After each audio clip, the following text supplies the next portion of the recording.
મિત્રો, ફરી એકવાર આપ સૌની જે મનપસંદ યુટ્યુબ ચેનલ છે તેના ઉપર સ્વાગત છે. મિત્રો, ધોરણ 10 અને ધોરણ 12ના જે બોર્ડના ફોર્મ છે તે 7 તારીખથી 11મા મહિનાની 7 તારીખથી જે ભરાવાના શરૂ થયા છે. તો તેમાં કોમર્સના જે વિદ્યાર્થીઓ છે ધોરણ 12 સામાન્ય પ્રવાહના, તેમની જે ફી છે તેના વિશે આજે આપણે અહીંયા વાત કરવાના છીએ. રેગ્યુલર જે વિદ્યાર્થીઓ છે તેમની 565 રૂપિયા ફી છે.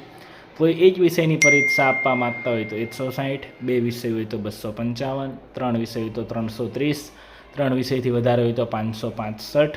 પૃથક જે ઉમેદવારો છે તેમના માટે 160, 255 અને 330 રૂપિયા ફી.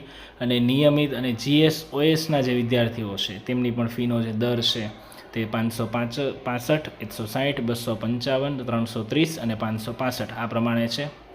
આમાં જે છોકરીઓ છે તેમની ફી નથી લેવાની હોતી અને દિવ્યાંગ જે ઉમેદવારો છે તેમની પણ ફી લેવાની હોતી નથી. અને લેટ ફીનો સમાવેશ આમાં નથી થતો. જો કોઈ શાળા ફોર્મ ભરતી વખતે ફી લેટ ભરે છે તો એમની જે લેટ ફી હોય છે તે પણ ઉમેરાતી હોય છે. અને પ્રાયોગિક જે વિષય છે તેની 10 રૂપિયા ફી રહેશે. એ તો શાળા જે ફોર્મ પોતાનું ભરે ત્યારે જ એમનું જે ટોટલ હોય છે એમના વિદ્યાર્થીઓનું, તો એ જ સાથે તેમને ફી ભરવા માટેનો જે ઓપ્શન છે તે પણ મળતો હોય છે. એટલે ખાસ જે વિદ્યાર્થીઓ છે તેમણે આ જે ફી છે તે જાણવી જરૂરી છે. આપ સૌનું પરિણામ આપણે ધાર્યું હોય એનાથી પણ સારું આવે એવી પરમ કૃપાળુ પરમાત્માને પ્રાર્થના. અસ્તુ.